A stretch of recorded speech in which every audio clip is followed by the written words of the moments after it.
시청자 여러분 안녕하십니까. 이 시간에는 2018년 광란의 집값 도대체 언제쯤 멈출 것인가, 또 얼만큼 올라갈 것인가, 또 아니면 떨어질 것인가, 굉장히 말들이 많은데, 이것이 지난 9월 13일 날 대책이 나왔고 9월 20일 날 또 지금 21일 날 대책이 나왔죠.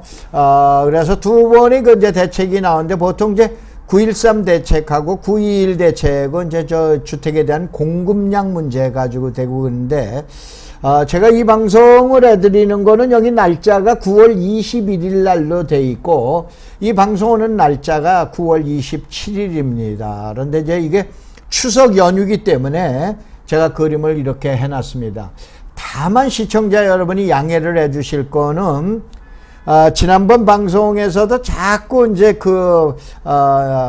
이제 TV 모니터에다 글을 쓰는 것이 자꾸 충돌이 일어나서, 자꾸 이제 이렇게 중단이 됐었는데, 오늘은 완전히 이제 멈췄습니다. 그렇기 때문에 여기 나와 있는 PPT 내용 가지고 설명을 드리는데 글씨를 못 쓰다가 보니까는 저도 답답하지만은 아마 듣는 시청자 여러분들 굉장히 답답하실 텐데, 요번까지만 여러분들이 참아주시면은 다음번에는 요 내용을 갖다 좀 고쳐서 포맷을 해서 시청자 여러분들이 이제 보실 수 있게끔 그렇게 설명을 해드리겠습니다. 자, 이제 시작을 하면은 이렇습니다. 이제 결국은 대책이 나온 지 하루 만에 9월 21일 날 제가 우리 제자들하고 회원들을 모시고 우리 황 박사 사무국에서 그때 한 30여 명 정도가 모인 데에서 이 내용을 발표했습니다. 뭐냐면 하루 만에 발표를 했습니다. 다만 녹화하는 것은 이제 추석 연휴가 지난 다음 날이 이제 지금 9월 27일 날 이제 방송을 하고 그러는데, 여러분 이렇게 보세요. 여러분들 사람의 앞날을 예측을 할 때 뭘 보시겠습니까? 토종 비결로 보시겠습니까? 아니면은 관상으로 보시겠어요? 아니면 수상으로 보시겠어요? 아니면은 성명풀이로 보시겠어요? 아니면 요즘에 서양식인 타로로 보시겠습니까? 뭐가 맞는 거예요? 맞는 방법이 없잖아요. 그거는 뭐냐? 자기가 취향에 따라서 가져온 테마 자체 가지고 예측을 하는 거예요. 자, 이 부동산 시장에 대한 예측 또한 마찬가지입니다. 가장 많은 예측이 계량, 지수 분석입니다. 지수 분석이 우리나라의 시장 분석을 만약에 10개가 나왔다라고 그러면 9개는 계량 분석, 지수 분석입니다. 나머지 1개가 경험과학이라고 하는 엠피리컬 사이언스, 소위 말해서 그동안의 경험에 의해서 시장이 이렇게 예측될 거다라고 그래가지고 예견을 하는데, 이거는 꼭 마치 못 배운 사람이 주먹구구식으로 이렇게 하는 것 같은데 뭐가 맞는다고 얘기는 못하죠. 그런데 저는 철저한 시장론자입니다. 바로 뭐냐면은 저희 대학에서 강의를 하면서도 저는 이제 국토정책론, 토지개발론을 시장 위주로 이제 개발을 강의를 해드리고, 그 다음에 이와 같은 예측 또한 지금 얘기한 대로 시장 위주로 분석을 해놔드렸어요. 이것도 그 중에 하나라고 보시지, 절대 이 방법이 무식하다, 못 배운 것들이 하는 짓이다 라우리는 그런 개념을 버려주시기 바랍니다. 왜 그런가? 10개 중에 9개가 지수 분석, 계량 분석인데 이분들이 못 맞춘 것을 저는 그래도 상당히 근접해서 맞췄습니다. 왜 그러냐? 여러분들이 이 방송이 시작된 지 좀 거의 한 1년 정도가 되는데, 금년도 1월분에 유튜브를 보면은 이 내용, 2018년 부동산 시장을 예측한 것이 나와 있죠. 자, 그러면은 이제 한번 보자 이러니까, 집값은 어떻게 예측하느냐? 첫째, 수요와 공급에 의해서 가격 분석을 합니다. 시장 분석을 하는 거죠. 그 다음에 금리나 경기 변동에 따라서 이제 가격 분석을 하고, 세 번째, 정책에 따른 지금 얘기한 시장 분석을 하기도 합니다. 네 번째가 사회적인 요소, 투기적 심리에 의한 요인이 많이 발생했을 때, 이럴 때 또 뭐냐면은 시장 예측을 하는데 아주 복잡 다양합니다. 그런데 꼭 시장이 나오면 이제 부정적인 요소로 많이 보는 분 계십니다. 첫째, 이때가 뭐냐면 전년이나 전월 대비 이제 소위 말해서 집값이나 아니면 거래량이나 아니면은 이제 주택에 대한 지금 그 착공이라든가 이러한 또 미분양률이라든가 이러한 요소를 갖다가 쫙 계량으로 분석을 해서 앞으로 집값이 어떻게 될 거다, 부동산 시장이 어떻게 될 거다 예측하는 분들이 계시고, 그 다음에 가장 또 많은 게 소득 대비, 내 소득이 얼만데 우리나라에선 7년이다 아니면 12년이다 13년이다 라고 그러면서 외국은 내 소득 대비 얼마가 되는데 우리나라는 너무 높다 그러기 때문에 지금 주택에 대한 상승 여력은 이제 끝이다 라고 그러는 얘기. 또 세 번째 봐보면 꼭 일본 부동산 얘기를 듣고 얘기를 갖다가 대칭을 하면서 일본이 이제 잃어버린 30년이다 10년이다 하면서 언제서부터 버블이 꺼졌다, 그 다음에 디프레이션에 의한 집값이 어떻게 된다, 일본의 수도권에 있는 지금 집값들이 뭐 어떻게 되고 있다라고 우리는 예를 들어서 합니다. 네 번째가 이제 다른 나라의 집값 가지고 이제 얘기를 하고 그러는데 다 전부 옳은 얘기입니다. 그 중에서 지금 얘기한 제 얘기도 한번 꼭 들어보셔라 라고 우리는 얘기 중에 하나입니다. 국내의 그 유명한 연구기관이나 이러한 분들도 전문가분들이 예측한 내용은 이제 일단 생략을 하고, 가장 객관적인 자료, 또 가장 우리나라의 최고의 싱크탱크 집단에서 이제 예측한 내용들을 설명을 드리는데, 이분들이 잘못했거나 아니면은 이분들이 맨날 틀렸다거나 이러한 내용은 아닙니다. 그만큼 부동산 시장, 주택 시장에 대한 예측은 힘들다라고 그러는 걸 갖다 보여드리는 것이지, 절대 연구소나 연구기관들을 폄하하거나 또 아니면 그분들의 명예를 훼손할 그러한 의사는 전혀 없음을 밝혀드리면서 설명을 드립니다. 자, 요거는 이제 작년도 2017년도 이제 아마 부동산 TV나 부동산 TV에서 이제 제가 작년까지 강의를 했으니까 요때 있는 내용이나 이제 지금 다른 내용을 아마 보시면은 여러분들 이 내용이 나와 있을 것 같습니다. 바로 뭐냐면은 2017년도 예측을 했기 때문에 2016년도에 과연 2017년도 부동산 시장이 어떻게 될 것인가를 왔는데 1년 전의 예측이에요. 이때 제일 대표적인 게 이제 세계일보사가 틀렸다는 얘기가 아니고 각종 전문가들이 얘기한 거, 연구기관에서 얘기한 내용을 전부 취합을 해봤더니 2017년 주택시장은 비관적인 전망이 전부 쏟아졌습니다. 너도 나도 비관적인 생각이에요.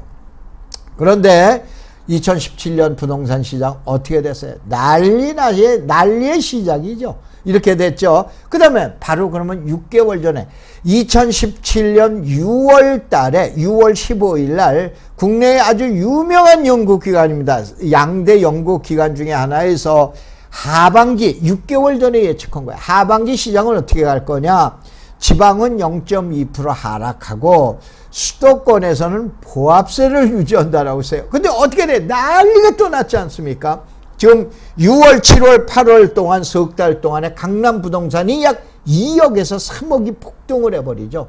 그래서 그 유명한 여러분 파리 대책이라고 들어보셨죠? 오죽하면 파리 대책이 나왔어요. 근데 바로 그 몇 달 전에 예측한 거에서는 보합세로 예측을 했습니다. 그 더더욱이나 파리 대책이 나오고 난 다음에 한국은행에서는 어떻게 되냐면은 그 대책에, 파리 대책에 대한 영향으로 주택에 대한 CSI라고 그래서 소비자 심리 지수가 있어요. 100을 넘어가야 사겠다는 의사가 많은 거예요. 그런데 115였다가 파리 대책이 나오니까 이게 100 이하로 팍 떨어져 버립니다. 떨어지니까는 이제 주택시장은 안정이다라고 그러는데 또 어떤 상황이 발생했죠? 또 난리가 났습니다. 바로 개수나 지수에 의한 분석이 틀리다는 얘기가 아니고 시장에서 일어나는 미묘한 잡다한 요인에 의한 이 요소를 또 분석하는 것도 한 가지 방법이기 때문에 시청자 여러분들이 이제 오늘 요거에 대한 의견도 자세히 보셔라 이런 얘기예요. 다만 여기에다가 이제 판서를 해야 되는데 이 판서를 하게 되면 자꾸 충돌이 일어나서 다음 화면으로 안 넘어가는데 오늘 이제 포맷을 해서 이제 다음서부터는 시청자 여러분들이 이제 편리하시게 보기도 편리하시고 저도 지금 답답해 죽겠습니다. 자, 위에 이제 상단에 봐보면 그림이 나와 있죠. 자, 이런 것들을 놔두고 전문가들이 뭐예요? 올라간다, 내려간다, 어떻게 된다 이렇게 얘기하는데 이런 것들이 그럼 과연 맞았냐 이거예요. 그거는 아니지 않냐 이거예요. 다시 한번 시장을 보는 방법에는 토정 비결도 있고 그 다음에 타로도 있고 관상도 있고 성명풀이도 있고 수상도 있다 이런 얘기예요. 그 중에서 한 방법인 시장 분석론을 저한테 한번 들어보셔라 이게요. 그 다음에 금년도 KB금융지주에서 국민은행이죠. 여기에서 한 연구원이 자료를 봐보면은 어떻게 되냐. 약 3, 4년 2014년서부터 3, 4년 4, 5년 동안의 상승 기조였다. 그렇기 때문에 지금은 쉬어서 갈 때다. 그래가지고 이제 조정 국면이 들어온다라고 그랬어요. 어떻게 되냐? 금년도 하반기에. 어떻게 돼? 더 난리가 났잖아요. 그 다음에 2018년 주택산업연구원에서 지난 6월 달에 그 하반기 시장은 어떻게 갈 건가 라는데 수도권은 안정적이고 하향 기조로 간다라고 예측을 했어요.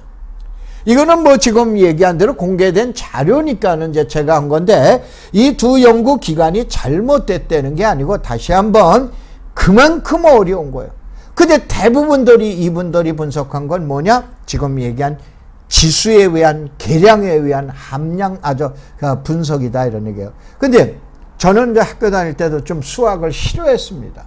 싫어했고 제가 이제 그룹에서 뭐 지금 부동산 업무를 이제 30대에서부터 할 때 시장에서 일어나는 현상 저도 뭐 배울 거 다 배웠지 않습니까? 그러니까 이제 대학에서 강의를 하고 있는데 그 이론 가지고 실무에서 겪어보니까 그게 아니더라. 그래서 저는 철저한 시장론자입니다.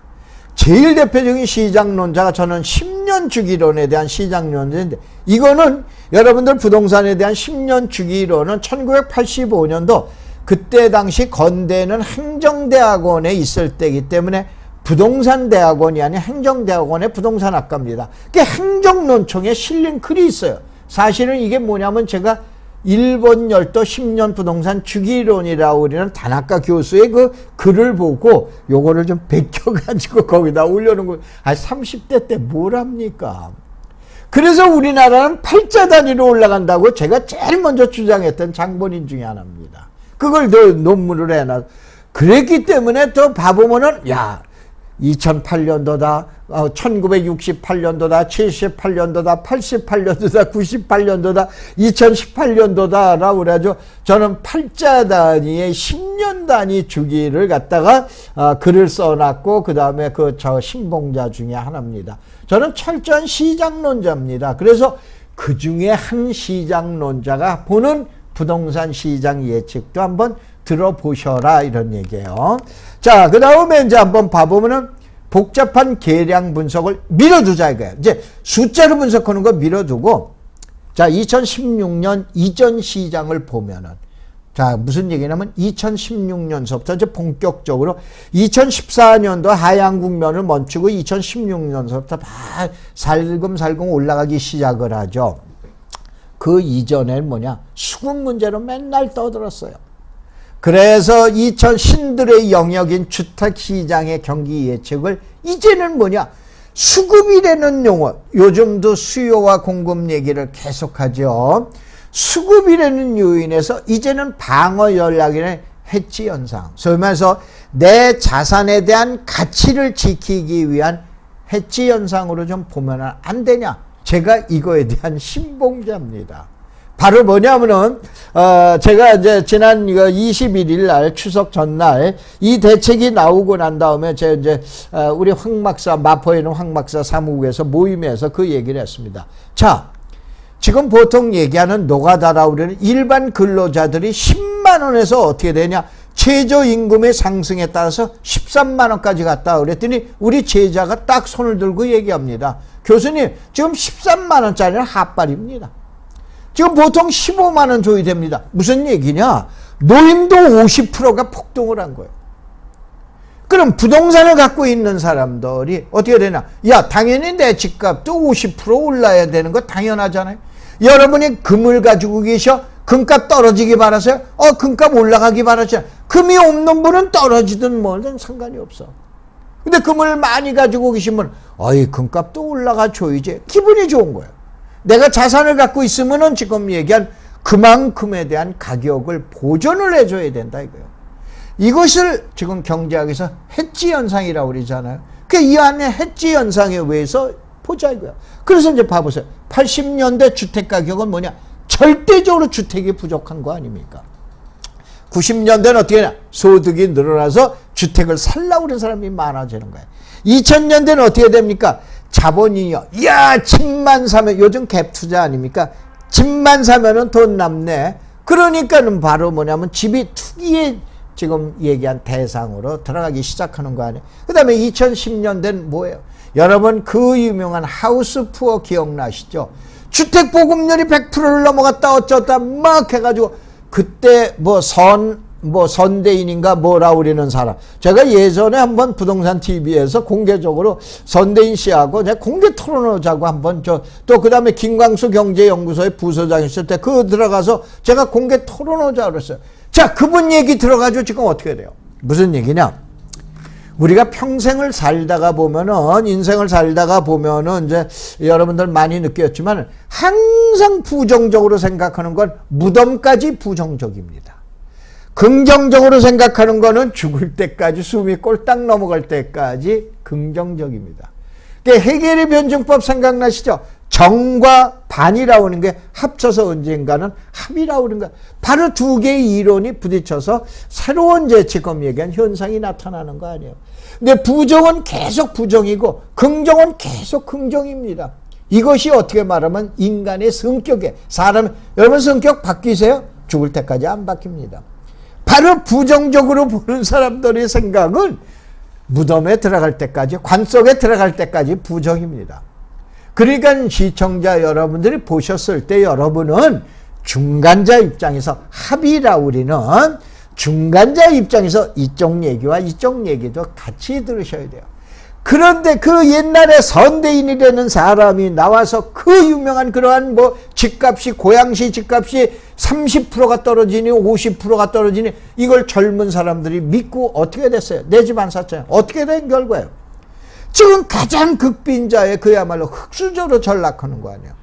무조건 집 사자는 얘기는 아니다 이런 얘기예요.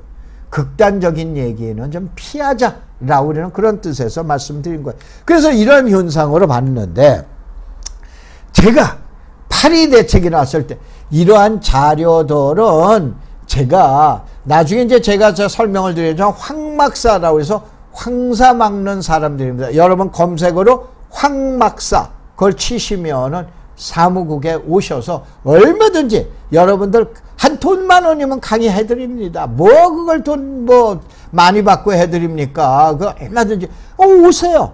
그러면 거기에서 아까 얘기한 대로 이런 자료들을 다 강의했던 거예요. 이게 뭐냐면 파리 대책 그 후 어떻게 되냐? 파리 대책이 나왔죠. 야 이거는 찻잔 속의 태풍이야. 봐라. 너무하나? 그러면은 세습대의 미풍이다. 라고 제가 예견을 했습니다. 그리고 우리 빨리 이거 강의 끝내고 이 파리 대책은 그야말로 미풍이야. 별 볼 일 없다. 큰 영향 안 미친다. 겁먹을 필요 없다. 그렇다고 투기어제는 얘기는 아니었습니다. 빨리 강의 끝내고 점심 먹으러 가자. 이게 아주 저한테 제자들이 합니다. 유명한 강의 내용 중에 하나예요. 근데 이때에 바로 뭐냐면은 건산연에서는 어떻게 되냐? 유동성의 축소, 준공 증가, 수요 예측. 그래서 결국은 금리 인상. 저도 많이 봤어요. 저 밑에 있는 건 제가 생각했던 내용이야. 저 화면에 가리고 있는데 첫 번째 동그라미 첫 번째가 금리, 두 번째가 입주 물량까지만 보이죠. 세 번째가 금융대책이에요. 금리가 올라간다 이런 얘기예요. 또 이거엔 또 금융대책이 있다 이거예요. 이거에 의해서 시장은 이제 안정적으로 갈 수밖에 없지 않냐. 저도 분명히 이렇게 예측을 했었어요. 아셨어요? 자, 그렇게 예측을 했고 그 다음에 한번 보자 이게요. 여러분들한테 꼭 얘기해 드린 거는 세계 자본시장의 대변화 그러면 저금리 시대에 이제 종언합니까? 결국은 금리가 이제 중금리로 올라온 거예요. 3%에서 5%대로 올라온 거예요. 여러분 이렇게 생각하세요. 저금리 때는 먹을 게 없어요. 고금리로 가면 먹을 게 많습니다. 여러분 고금리 때 어떻게 해야 돼요? 은행에 가면 펀드 드세요. 뭐 드세요? 뭐 드세요? 주식 사세요. 부동산 사세요. 상가 사세요. 뭐 사세요? 먹을 게 너무 많습니다. 고금리 때는. 근데 저금리 때는 진짜 먹을 게 없어요. 그럼 중금리 때는 뭐냐면 그놈이 요놈 먹어야 되나 저놈 먹어야 되나 이렇게 생각하면 제일 편하고, 그러면 지금은 뭐냐? 저금리 시대를 지나서 중금리 시대에 도래가 됐다. 여러분이 이렇게 이제 생각을 하시면 되세요. 자, 그런데 여러분들 이 자료를 보면 뒤에 빽빽해요. 글씨가 제대로 보이는지 모르는데 사업 시행 여부를 확정한 지고, 이제 제 옆에 이제 화면이 나오기 때문에 그거를 했는데, 이게 뭐냐면 2011년도에 어떤 사건이 생겼어요. 지금 얘기하는 선대인이나 김광수 경제연구소 모두 부정적인 생각을 갖고, 그 다음에 그 유명한 기자가 쓴 하우스 푸어 이런 거를 나왔을 때 2017년도에 LH가 이제 주택보급률이 100%를 넘어갔다. 이제 대규모의 택지 개발할 필요가 없다. 그래서 전국에 276개, 원래 400몇 개 사업장이었는데 계획하고 있던 276개 사업장 중에 138개를 취소시켜버리죠. 그게 요즘 나온 제일 대표적으로 시흥 광명지구, 그 다음에 하남시의 감북지구, 이러한 지구들이다, 이거. 결국은 어디나 파주 운정 3단지, 3지구. 파주 신도시의 3단계 사업 있죠. 그것도 취하해버리잖아요. 왜 그러냐? 이때는 뭐냐? 미분양 물건이 18만원, 20만원까지 치솟았잖아요. 그러니까 이제는 집 살 필요 없다. 집 사면은 소위 말해서 망한다. 또 그 다음에 집 사면 집값 앞으로 선대인의 경우에는 집 사면은 30% 50% 떨어진다까지 아주 악담까지 하지 않았어. 그런데 이러한 시절에, 그래서 이때는 어떻게 되냐? 여러분들 건물을 질 때는 건축법이에요. 근데 건축법 가지고 아파트 지면 너무 시간이 걸립니다. 그래서 주택건설 촉진법이라고 해서 집을 빨리 지어서 빨리 주택을 공급을 해라.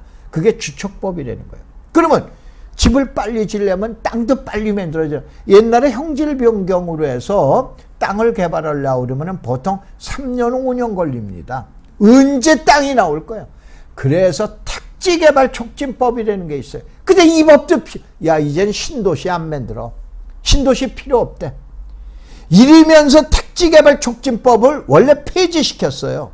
그런데 일부 국회의원들이 혹시 아냐, 만약에 또 문제가 생길 수도 있으니 만약을 대비하자. 그래서 폐지시키지 말고 사문화시키자.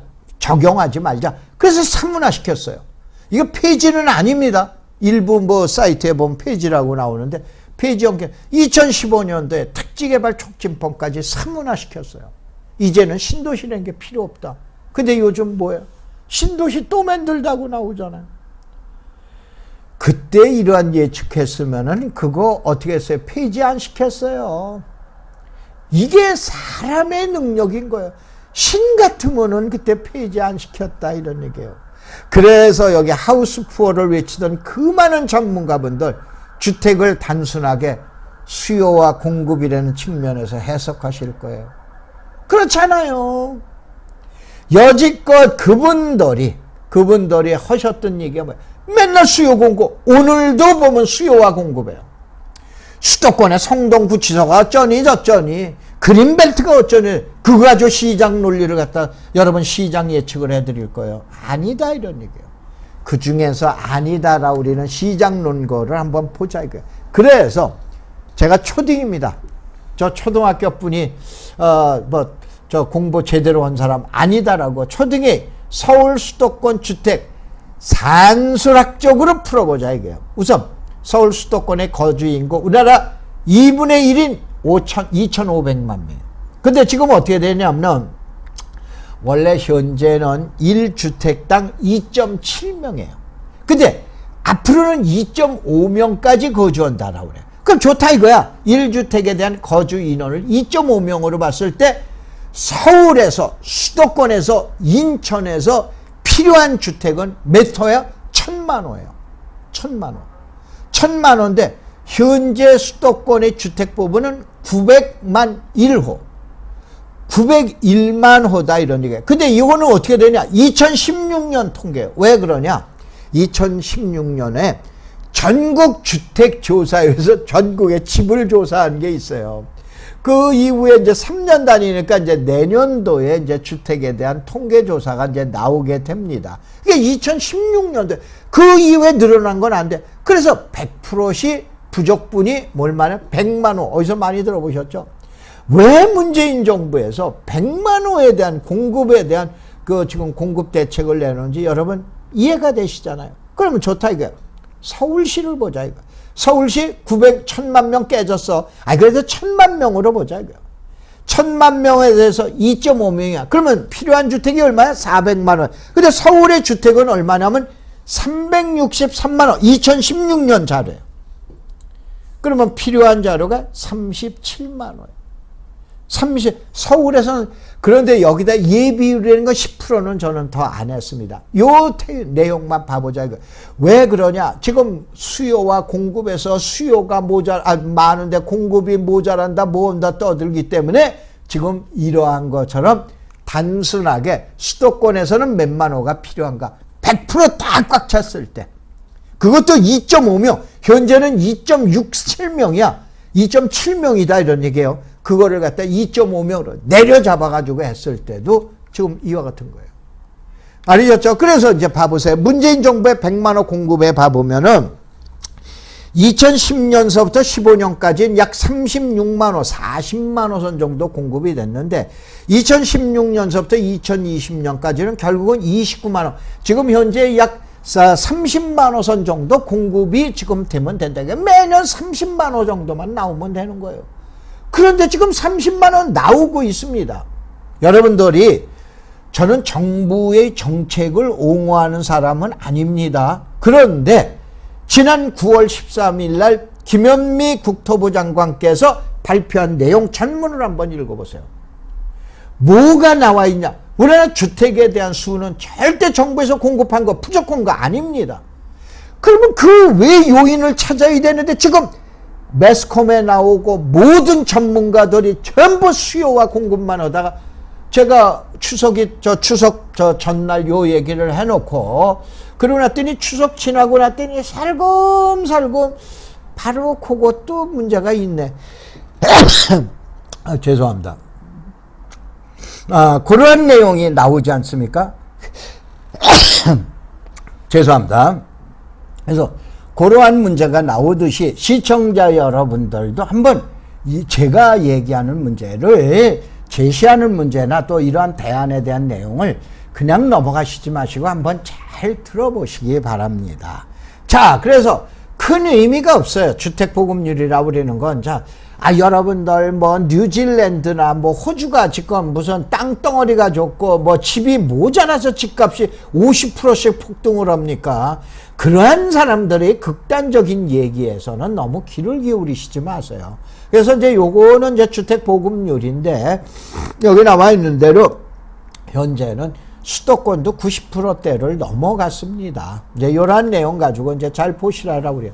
그래서 여러분들 다시 한번 요걸 이제 중간에 오늘 이와 같은 충돌이 일어나고 그 다음에 깨지고 그래서 자세한 설명을 못 듣고 그러시는데 다음에서 검색어로 황막사를 치세요. 황막사가 뭐냐면 황사 막는 사람들입니다. 저는 그 유명한 NGO 단체 중국의 사막에 들어가서 한국인 최초로 1999년도에 들어가서 황사 막겠다고 나무를 심은데 내년이 20주년입니다. 그래서 제가 뭐 남의 나라에 가서 봉사도 하는데 그래서 우리 회원들이나 제자분들 중에서 똘똘하고 또 그 다음에 가장 충성을 좀 많이 하는 회원 하나에게 내 땅을 준다고 그랬어요. 아마 국내에서 최초일 거예요. 땅 무상으로 줍니다. 내년 이제 1월 달에 황막사가 탄생한 지 20주년 기념으로 해서 많은 저걸 하는데 뭐 사회봉사단체이기 때문에 이제 제가 또 전공한 게 부동산이다 보니까 가면은 나무 심는 얘기 뭐 미얀마에다 학교 주는 얘기 별로 없습니다. 이제 전부 부동산에 관련된 내용이 있으니까 와서 보시고 그 다음에 여기에 모여서 지금 얘기한 대로 설명회나 이런 거를 갖고 그러는데 그때는 판서를 해가면서 우스갯소리를 갖다 하면서 지루하지 않게 강의를 해드리니까 많이들 와 보시기 바랍니다. 그 대신 여기서 우리 회원님들도 계시고 제자님도 현재 아직도 대학 교수입니다. 이러한 사람이 여러분들을 고객이나 돈으로 요만큼도 생각 안 하고 있습니다. 알으셨어요? 요만큼도 자신 있게 말씀을 드립니다. 그러니까 얼마든지 오셔도 되십니다. 자, 그러면은 정권별, 요새는 또 정권별로 얘기해요. 박정희 정부는 경제 도로 대통령, 전두환 정부는 삼청교육대 대통령, 노태우 정부는 신도시 대통령, 김영삼 정부는 IMF 대통령, 김대중 대통령은 이때 이제 그린벨트가 최초에 이제 해제되기 시작합니다. 그 다음에 그 유명한 IMF를 이겨나가게 하기 위한 대통령이시죠. 그래서 뒷처리하는 대통령이시다라고 이거 제가 쓴 겁니다. 그 다음에 노무현 정부는 그 유명한 지방정부하고 뉴타운이죠. 이제 소위 말해서 보통 얘기하는 혁신도시 대통령이라고 해야 되죠. 근데 이때 이제 뉴타운으로 집값을 잡기 위해서 이제 뉴타운을 많이 만들었고, 그 다음에 이명박 대통령은 그 유명한 보금자리에다 준주택이라고 여러분들 아시죠? 준주택에 대한 이제 그 대통령이고, 박근혜 정부는 지금 뉴스테이에다가 전세 대통령이고, 문재인 대통령은 이제 도시재생사업, 뉴딜, 도시재생 뉴딜 사업이라고 하는 도시재생에다가, 그 다음에 요즘 얘기하는 순치, 남북 간의 협상이라든가 협의라든가 화해 무드, 이제 종전을 갖다가 향한 대통령이라고 해서 제가 이제 순치 대통령이라고 이렇게 이제 그 말을 한번 붙여봤습니다. 이제 이러한 분들이 과연 이제 어떻게 되셨나 봐보면은 이 포지티브 경제라는 게 있어요. 자, 경제에서 법률도 마찬가지입니다. 이제 포지티브 법률이냐, 네거티브 법률이냐, 경제도 포지티브 경제냐, 네거티브. 간단하게 하면 반드시 그런 건 아니지만은 경제학자들은 이제 경제를 전공하신 분들은 이해를 하실 거예요. 최근에 이제 여당인 민주당은 포지티브 경제입니다. 그 다음에 한나라당인가요? 저기 그 신한국당, 저는 당을 좀 잘 모르겠습니다. 이제 지금 얘기하는 야당은 뭐냐면은 네거티브 정권입니다. 바로 뭐냐면은 친기업적 정부는 네거티브라고 그래요. 그 다음에 약간은 반기업적 서민주의적 지금 얘기한 정권은 포지티브 경제라고 그래요. 그게 포지티브 긍정으로 생각하면 되는 게 아니고, 그 포지티브 경제는 지금 얘기하는 정치라고 우리는 경제라는 것보다는 이제 서민 쪽에 힘을 많이 듣는 거고, 네거티브라고 우리는 것은 경제라고 우리는 측면에다가 많은 힘을 갖다 쏟는 대통령이에요. 그래서 포지티브 경제의 선두주자는 그 유명한 노무현 대통령이십니다. 그런데 이때 전 세계는 호황이지만 우리는 어떻게 됩니까? 혁신도시에서 나눠주느라고 그래서 남들만큼 초호황일 때 덜 호황이었습니다. 이건 분명합니다. 그 다음에 네거티브 경제 선두주자는 이명박 정부입니다. 그럼 세계 금융위기로 내내 이명박 정부 끝날 때까지 소고기 파동에다 집값 가지고 집값을 죽는 거를 살리려고 우리는 대통령이에요. 그러면서 경제정권이면서도, 그 다음에 포지티브의 극치는 1980년대입니다. 바로 뭐냐면은 1980년대 좀 전에 설명을 드린 게 있죠. 우리나라는 전국토의 투기장화, 전 국민의 투기꾼화, 어디서 많이 들어본 강령이죠. 이런 것이 유행하던 시절이에요. 네거티브는 1999년대입니다. 그 다음에 부동산의 저주를 내린 대통령은 노무현 대통령이 아닙니다. 전두환 대통령입니다. 두 번째가 김영삼 대통령이에요. 세 번째가 노무현, 네 번째가 문재인 대통령, 그리고 캐션마크를 제가 켜놨어요. 그 다음에 부동산을 활용해서 경제를 일으킨 대통령이 누구냐? 1위는 김대중 대통령이십니다.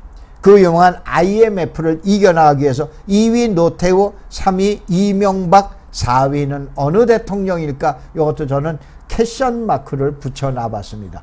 바로 뭐냐면 이게 또 정권별로 또 이상하게 얘기하시는 분이 계세요. 그래서 저 나름대로 한번 또 써놔봤어요. 자, 그 다음에 땅값과 집값은 언제 오를까라고 그래놨는데, 제일 적은 건 소득이 증가가 돼요.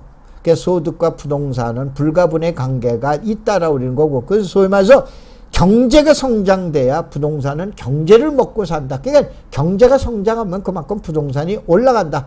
그러니까 부동산은 자산 축적 효과가 있어 성장, 이건 무슨 얘기냐? 부동산이라고 하는 건 아까 얘기한 금값처럼 자산 축적에 대한 효과가 있어요.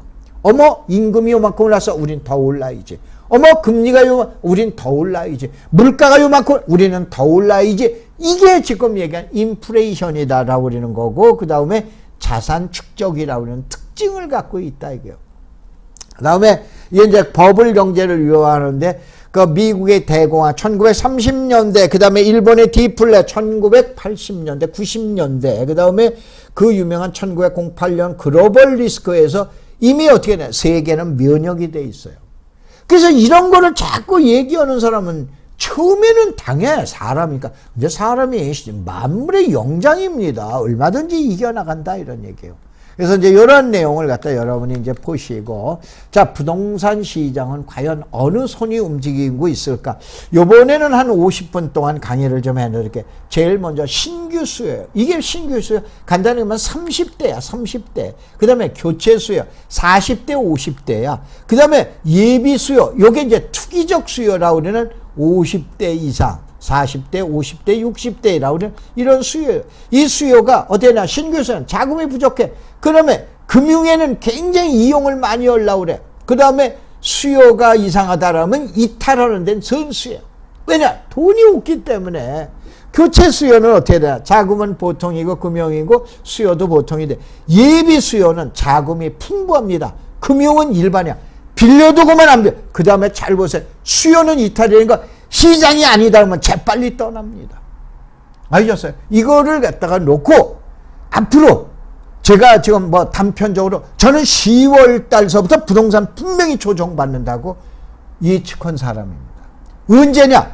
하루 만에 9월 21일 날 나오자마자 지금 얘기하는 요 내용 가지고 이미 추석 전날 얘기를 했고, 추석 연휴가 끝난 27일 날이 9월 27일 날 얘기하듯이 이제 강남에서 투기적 수요는 떠나간다 라고 예측하는 사람 중에 하나입니다. 이 이후에 시장의 판도를 보셔야 돼요. 앞으로 어떻게 되실 건가? 다시 한번 제 얘기가 꼭 맞는다는 얘기는 아닙니다. 다만 이런 얘기도 있다 라고 그러는 거를 귀담아 보시기 바랍니다. 자, 그러면은 이젠 전 국민이 어떻게 해요? 리그가 달라진 거예요. 전 국민이 투기꾼이에요. 5천만 명이 이제는 된다라고 그러면 쳐다보고 안 된다 그러면 안 쳐다봐요. 다시 한번 수요와 공급이라는 측면으로 보면 안 된다 이거예요. 그동안에 어떻게 돼? 그동안에 그들만의 돈이 있는 사람들만의 리그야. 근데 이제는 5천만 명이 리그전이야. 20대는 뭐야? 그 유명한 딱지로 하지 않습니까? 그 다음에 30대는 청약 통장으로 지금 얘기한 주택을 갖다가 구입하고, 40대 그 유명한 갭 투자, 50대 경매, 60대 임대, 하다못해 70대 이거는 아파트 경비라면서 유튜브 보고 눈팅으로 한다 이거예요. 5천만 명이 부동산 시장을 지금 집중하고 있다라고 그러면서 이 시장 자체를 보셔야 돼요. 자, 요게 이제 제가 그동안에 얘기했던 10년 주기론이에요. 이제 건대 행정론청에 나와 있던 건데, 보통 어떻게 되냐면 안정기 약 5년 정도 갑니다. 그냥 오르는 것 같은 개미 눈곱만큼 올라. 그 다음에 급등기 1, 2년, 그 다음에 침체기 2, 3년 정도예요. 그런데 지금 급등기는 정확하게 2016년도서부터 봐야 돼요. 2016, 2017, 2018, 3년이 옵니다. 그러면 이제 피로도가 쌓일 때가 되지 않았을까라고 하는 생각이에요. 아셨어요? 침체기는 조금 더 깁니다. 그래서 이런 내용을 갖다 한번 보시고, 그 다음에 자, 변곡점 터닝 포인트인데 과연 뭐가 오냐?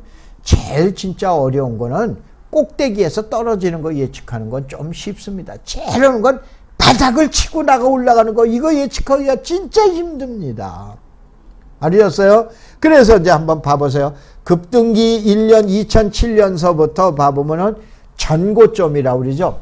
전에 최고가 2006년, 2007년도입니다. 아셨어요?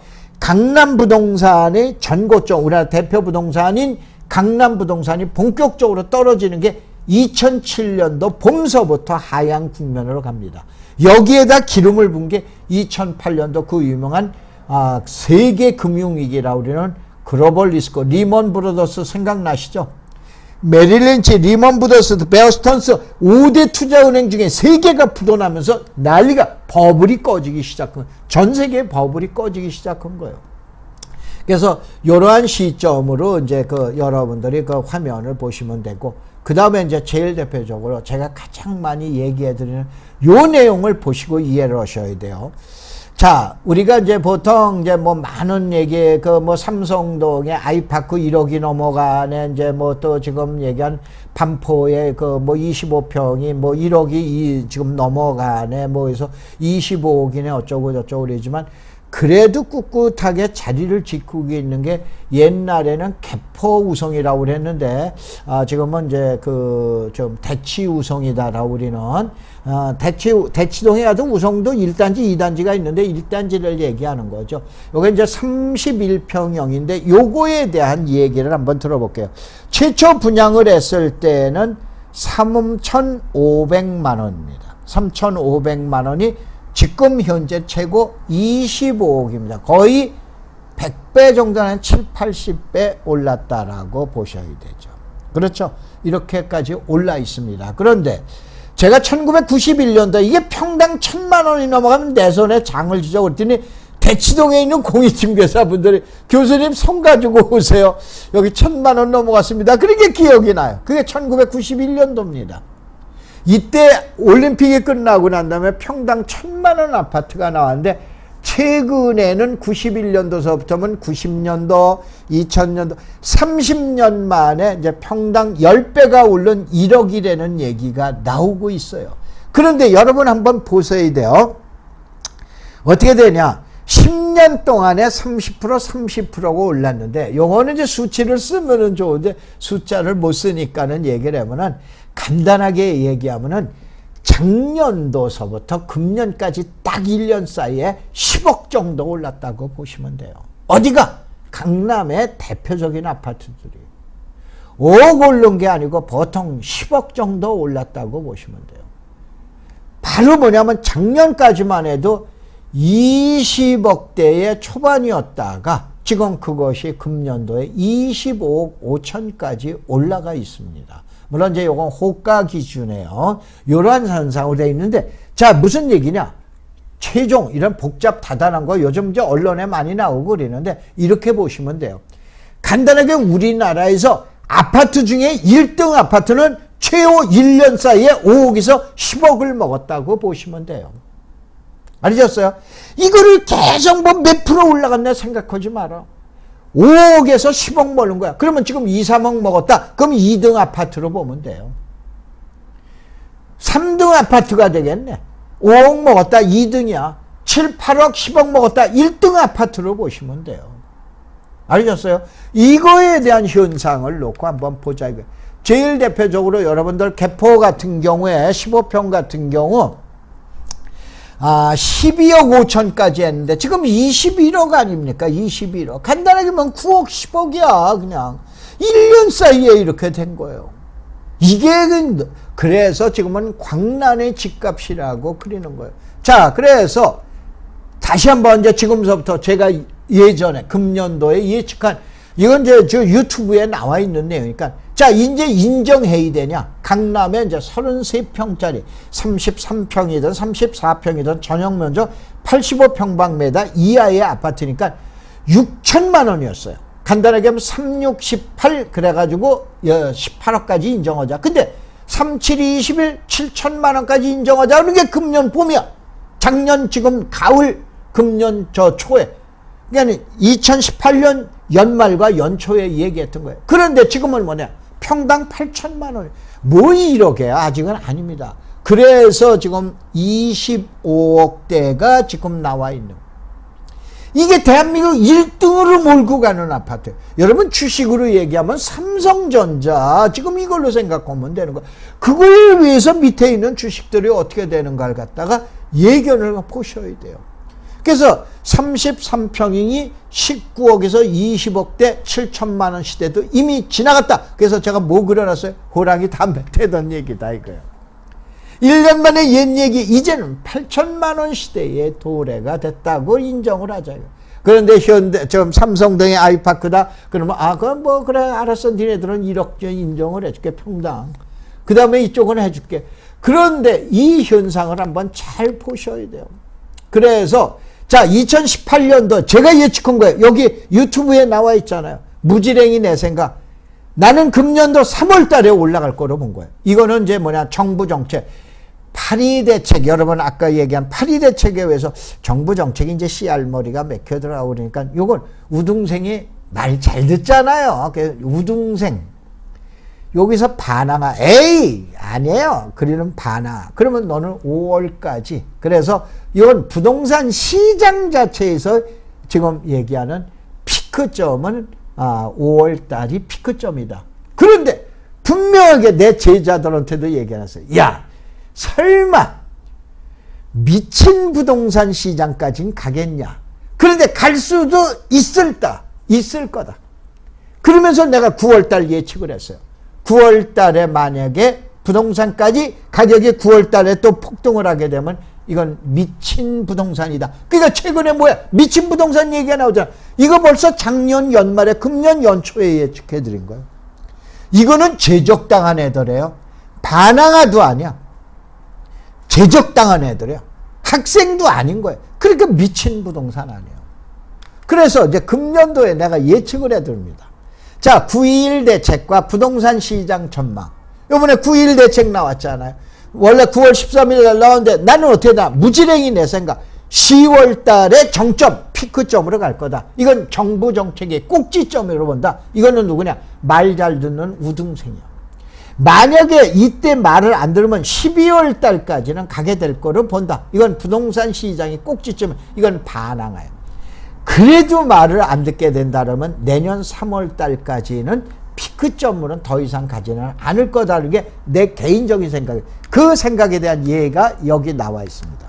첫째, 9월 13일과 9월 22일을 시장을 하루 앞둔 모임. 이거 지금 저희 모임에서 9월 22일 날 시장을 보던 단순한 내 생각. 이게 이제 제자들한테 얘기했던 거예요. 그래서 그거 그대로 가죠. 단순히 수요 공급으로 보지 말아라. 했지라 우리는 투자 게임으로 이제 봐야 돼. 어떻게 되냐? 먹으려면 빠져요, 지금. 그 다음에 1년에 5억, 10억을 먹었으면 이제 먹을 놈은 먹을 만큼, 미안합니다. 먹을 놈은 먹을 만큼 먹었다 이거예요.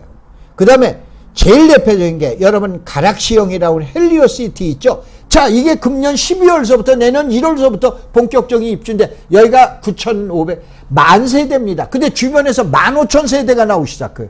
자, 주변에서 15,000세대 중에서 절반은 여러분 잘 아시는 절반은 외지 수요로 보셔야 돼요. 몇 프로인지 저도 모릅니다. 그러면 이 절반이다라면 5,000세대, 7,000세대가 임대 매물로 나오게 돼요. 전세 시장이 어떻게 될 것 같습니까? 저는 이 헬리오시티에 대한 영향을 굉장히 크게 보는 거예요. 그래서 여러분 지금 헬리오시티가 나오면서 이거에 대한 여파가 어떻게 돼요? 그 유명한 위례 신도시 지금 이렇게 해서 이게 더 올라가지 않습니까? 근데 개포는 어떻게 더 올라가지 않습니까? 이 헬리오시티가 만세대가 주변 강남 부동산에 미치는 영향 얘기하시는 전문가분들이 오늘까지 한 번도 없어. 그렇잖아요. 시장에서 지금도 수요와 공급 가지고 얘기를 하셔. 좀 전에 얘기한 대로 자 2010년대 초에 주택이 남아돈다, 미분양이 20만 호가 된다, 집 사면 망한다, 뭐 해가지고 너도 나도 집 갖다 팔고 집 안 샀잖아요. 그리고 젊은 애들 뭐 했어요? 자동차 샀잖아요. 그것도 외제 자동차 샀잖아요. 하다못해 그러다가 보니까 이제는 그 유명한 뭐 별 그려져 있는 거 어느 거 회사인지 아시죠? 불란 자동차 말고 이젠 중국에서 만든 것까지 중국제까지 지금 그 독일제라고 그러는 상표 달고 수입해서 젊은 애들이 집 살고 집 안 사고 지하에 살면서 그러면서 점점 가난하게 되는 거예요. 이 다음에 나이 들면 어떻게 할 거예요? 그 유명한 무슨 상가, 벤슨가 뭔가 타고 다니던 이 젊은이들은 어떻게 할 거예요? 이것이 그때의 지금 얘기한 집값에 대한 지금 반감을 갖고 있는 분들이 얘기하면서 집 사지 말아라, 사지 말아라. 이게 지하실에 살면서도 저기 살면서도 원룸에 살면서도 벤츠 몰고 다니고 BMW 몰고 다니고 이거 어떻게 젊은 사람들을 할 거예요? 지금 얘기한 점. 그 다음에 이제 좀 보세요.